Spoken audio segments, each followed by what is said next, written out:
بسم اللہ الرحمن الرحیم۔ ابھی کی 6 قسمیں ہیں۔ نمبر 1، پہلی قسم کیلی، کسی برتن میں گیہوں بھر کر بیچے، یہ کیلی ہے۔ دودھ برتن میں ڈال کر لیٹر کے ذریعے بیچے، یہ بھی کیلی ہے۔ نمبر 2، دوسری قسم وزنی، کلو وغیرہ وزن کر کے بیچے، یہ وزنی ہے۔ نمبر 3، عددی، انڈا وغیرہ گین کر بیچے، یہ عددی ہے۔ نمبر 4، زراعی، میٹر سے ناپ کر کپڑا بیچے، یہ زراعی ہے۔ نمبر 5، گائے بیل سامنے رکھ کر بیچے، یہ مجازفہ ہے۔ نمبر 6، کاغذ، مکان، مشین، سائز کے اعتبار سے بیچے۔ نمبر 1، گیہوں کا ڈھیر سامنے ہو اور اس کی مقدار بیان نہ کرے اور پورا ڈھیر بیچ دے تب بھی جائز ہے۔ نمبر 2، ڈھیر کی مقدار بیان کرے کہ مثلا 100 کلو ہے اور اس کو بیچے تو 100 کلو کی بے ہوگی۔ نمبر 3، اگر ڈھیر میں سے صرف 1 کلو کی بے کی تو صرف 1 کلو کی بے ہوگی۔ نمبر 4، اسی طرح پورے تھان کپڑے کی بے کی تو پورے کپڑے کی بے ہوگی، اور اگر اس میں سے 1 میٹر کی بے کی تو 1 میٹر کی بے ہوگی۔ نمبر 5، اگر ایسا جملہ بولا کہ پورا تھان اور 1 میٹر دونوں معنی ہو سکتے ہیں تو کم سے کم کا فیصلہ کیا جائے گا تاکہ کسی کا نقصان نہ ہو۔ نمبر 6، اگر پورے تھان کی بے کی لیکن اندازے کے طور پر بائیں نے کہا کہ اس میں 100 میٹر کپڑا ہے لیکن بعد میں 110 میٹر نکل گیا تو یہ 10 میٹر بھی مشتری کا ہوگا، کیونکہ پورا تھان خریدا ہے اور 100 میٹر کا لفظ صرف اندازہ بتانے کے لیے تھا۔ نمبر 7، لیکن اگر یوں کہا کہ اس تھان میں 100 میٹر ہے اور ہر میٹر 1 درہم کا ہے، اب 110 میٹر نکلا تو یہ 10 میٹر بائیں کا ہوگا، کیونکہ یہاں پورے تھان کی بے نہیں کی ہے، ہر 1 میٹر کی الگ الگ بے کی ہے۔ نمبر 8، بائیں نے مبی کی جتنی تعداد کہی، مبی اس سے کم نکلی تو مشتری کو لینے اور نہ لینے کا اختیار ہوگا، کیونکہ مبی مرضی کے مطابق نہیں نکلی۔ نمبر 9، مثلا بائیں نے کہا کہ اس تھان میں 100 میٹر ہے لیکن 10 میٹر کم نکلا تو خریدنے والے کو بعد میں لینے اور نہ لینے کا اختیار ہوگا، کیونکہ مبی مرضی کے مطابق نہیں نکلی۔ نمبر 10، لیکن لے گا تو پوری ہی قیمت دے کر لینا ہوگا، کیونکہ صفت کی کمی بیشی سے متعین شدہ قیمت میں کمی بیشی نہیں ہوتی، البتہ لینے اور نہ لینے کا اختیار ہوتا ہے۔ اوپر کی صورت میں 100 میٹر صفت کے درجے میں ہے۔ نمبر 11، اسی طرح اگر مبی کی صفت میں کمی آئی تب بھی مشتری کو لینے یا نہ لینے کا اختیار ہوگا۔ نمبر 12، لیکن اگر لے گا تو اسی پہلی قیمت میں لے گا، کیونکہ صفت کی کمی سے قیمت میں کمی نہیں ہوتی۔ نمبر 13، مثلا بائیں نے کہا کپڑا لال رنگ کا ہے اور اندر میں کالا رنگ نکلا تو مشتری کو لینے یا نہ لینے کا اختیار ہوگا، کیونکہ لال رنگ کی صفت میں کمی آ گئی۔ نمبر 14، یا کہا کہ یہ گائے 3 کلو دودھ دیتی ہے اور وہ 2 کلو دودھ دے رہی ہے تو مشتری کو لینے یا نہ لینے کا اختیار ہوگا، کیونکہ صفت کی کمی نکلی۔ نمبر 15، یہ جو صفت کی کمی سے لوگ بعد میں قیمت کم کرواتے ہیں اور دکاندار قیمت کم کر دیتا ہے، اس کی شکل یہ ہوتی ہے کہ پہلی بے گویا کہ ختم ہو گئی، اب شروع سے دونوں بے کر رہے ہیں اور بائیں قیمت کم کرنے پر راضی ہو گیا ہے، اس لیے اب پہلی بے ختم ہو کر دوسری بے ہوئی۔ اگر بائیں مشتری دونوں راضی ہو جائیں تو ایسا کرنا جائز ہے۔ نمبر 16، جس قیمت پر بے طے ہوئی تھی مشتری نے اس سے زیادہ دیا تو دے سکتا ہے، کیونکہ اس کی رقم ہے۔ نمبر 17، مبیع جتنی طے ہوئی تھی بائیں نے اس سے زیادہ دیا تو دے سکتا ہے، کیونکہ یہ اس کی چیز ہے۔ نمبر 18، اور بعد میں جو مبی ہوئی یا قیمت ہوئی وہی مبی اور قیمت اصل سمجھی جائے گی۔ مبی میں کیا کیا چیزیں داخل ہوگی؟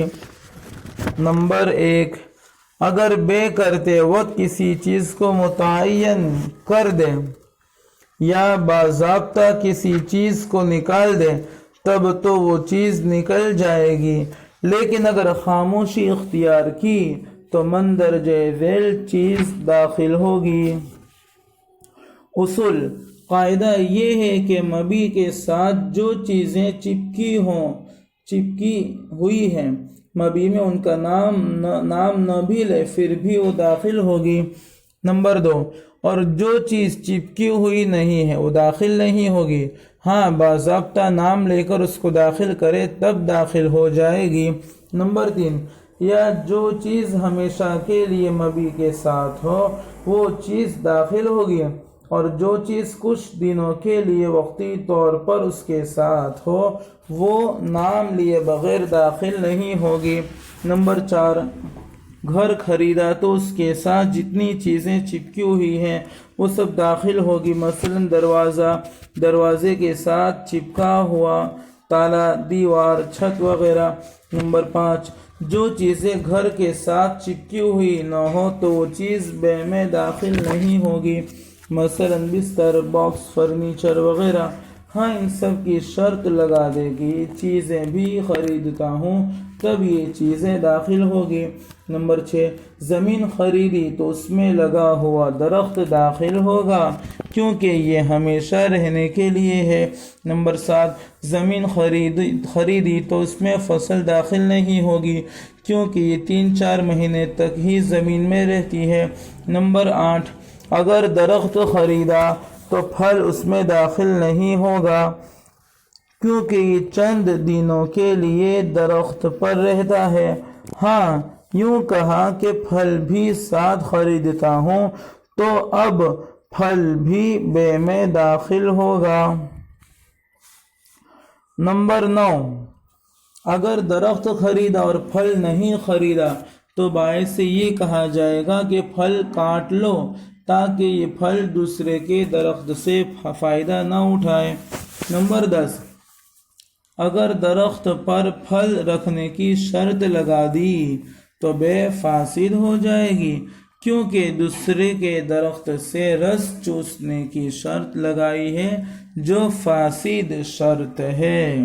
نمبر 11، اگر کچا پھل خریدا تو جائز ہے لیکن پھل کو توڑنا ہوگا، پس اگر درخت پر پھل رکھنے کی شرط لگا کر پھل خریدا تو بے فاسد ہو جائے گی کیونکہ دوسرے کے درخت سے رس چوسنے کی شرط لگا رہا ہے جو فاسد شرط ہے۔ نمبر 12، اس کی شکل یہ نکالے کہ بیع کے وقت پھل رکھنے کی شرط نہ لگائے، بعد میں بائع اپنی مرضی سے درخت پر پھل رکھنے دے تو بیع بھی جائز ہوگی اور مشتری کا بھی نقصان نہیں ہوگا کہ اس کو کچا پھل نہیں توڑنا پڑے گا۔ نمبر 13، دوسری صورت یہ نکالے کہ کچا پھل خرید لے، بعد میں درخت کو اجرت پر لے لے، اس صورت میں دوسرے کے درخت سے مفت رس چوسنا نہیں ہوگا۔ نمبر 14، اگر درخت کا پورا پھل خریدا اور مثلا کہا کہ 100 کیلا بائع کا ہوگا اور مثلا کہا کہ 100 کیلا بائع کا ہوگا تو بے جائز نہیں ہوگی کیونکہ ہو سکتا ہے 100 کلو بائع کا ہوگا تو بے جائز نہیں ہوگی کیونکہ ہو سکتا ہے کہ 100 کلو ہی پھل نکلے تو بائع کے پاس کیا بچے گا۔ نمبر 15، مبی ایسی چیز میں چھپی ہوئی ہو کہ پتہ ہی نہ چلے کہ مبی کتنی ہے اور اس کی حالت کیا ہے تو وہ بے جائز نہیں ہے کیونکہ مبی مجہول ہو گئی۔ نمبر 16، مبی ایسے ہلکے چھلکے میں چھپی ہوئی ہے کہ مبی کی مقدار اور صفت کا پتہ چل جاتا ہے، تب اس ہلکے چھلکے کے ساتھ مبی خریدنا جائز ہے۔ نمبر 17، مثلا گیہوں اس کے خوشے میں بیچے یا مونگ پھلی اس کے چھلکے میں بیچے تو جائز ہے کیونکہ اس کے بیچنے کا رواج ہے اور یہ چھلکا بہت ہلکا ہوتا ہے جس میں مبی اتنی نہیں چھپتی۔ نمبر 18، خربوزے کے اندر بیج ہو اس کو خریدے تو جائز نہیں ہوگا، کیونکہ اس کا چھلکا بہت موٹا ہوتا ہے، اس کے اندر بیج کتنی ہے اس کا پتہ نہیں لگتا، اس لیے مبی مجہول ہونے کی وجہ سے بے جائز نہیں ہوگی۔ نمبر 19، ڈبے کے اندر مشین پیک ہو اور باہر سے اس کی صفات کی کوئی تفصیل لکھی ہوئی نہ ہو، اس کو خرید لے تو چونکہ مشین کا پتہ ہے اس لیے بے جائز ہو جائے گی، لیکن کھول کر دیکھنے کے بعد مشتری کو لینے اور نہ لینے کا اختیار ہوگا، کیونکہ صفت کا پتہ نہیں تھا۔ نمبر 20، ڈبے پر مشین کی صفات لکھی ہوئی تھی لیکن اتنی صفت نہیں نکلی جتنی ڈبے کے اوپر لکھی ہوئی تھی، تو خریدنے والے کو لینے اور نہ لینے کا اختیار ہوگا، کیونکہ صفت کی کمی ہو گئی۔ نمبر 21، ڈبہ توڑ کر مشین استعمال کر لیا، اب پتہ چلا کہ وہ تمام صفت نہیں ہے جو ڈبے پر لکھی ہوئی ہے اور مشین ایسی ہے کہ ڈبہ توڑنے اور استعمال کرنے کے بعد اس کی قیمت میں نہیں بکے گی، اس صورت میں بائع کا نقصان ہوگا، اس لیے بائع کی مرضی کے بغیر مشین واپس نہیں کر سکتا ہے، البتہ صفات میں جو کمی آئی ہے وہ نقصان بائع سے لے سکتا ہے۔ نمبر 22، اگر مشین خریدی اور شرط کی کہ لکھے ہوئے صفات میں کمی ہوگی تو واپس کروں گا، اس صورت میں ڈبہ توڑنے کے بعد بھی واپس کر سکتا ہے کیونکہ پہلے سے شرط تھی۔ نمبر 23، لیکن استعمال کرنے کے بعد واپس نہیں کر سکتا ہے بلکہ کمی کا نقصان لے گا کیونکہ اس میں بائع کا نقصان ہوگا۔ نمبر 24، مبی کو ناپنے کا، اس کو کاٹنے کا، اس کو ڈبے میں بھرنے کی اجرت بائع پر ہوگی، اس لیے کہ مبی کے متعلقات ہے اور ابھی تک مبی بائع کی ہے۔ نمبر 25، قیمت کو ناپنے، اس کو کاٹنے، اس کو بنانے کی اجرت مشتری پر ہوگی کیونکہ یہ قیمت کے متعلقات میں سے ہے۔ نمبر 26، اگر مبی ادھار لی ہے تب تو بعد میں قیمت دے۔ نمبر 27، لیکن اگر ادھار طے نہیں ہے تو مبی کو اٹھانے سے پہلے قیمت ادا کرے تاکہ مشتری کو بار بار مانگنے کا نقصان نہ اٹھانا پڑے۔ نمبر 28، اگر مبی ادھار لیا تو قیمت دینے کی تاریخ متعین کرے اور اس تاریخ پر ضرور قیمت ادا کرے ورنہ وعدہ خلافی ہوگی اور گنہگار ہوگا۔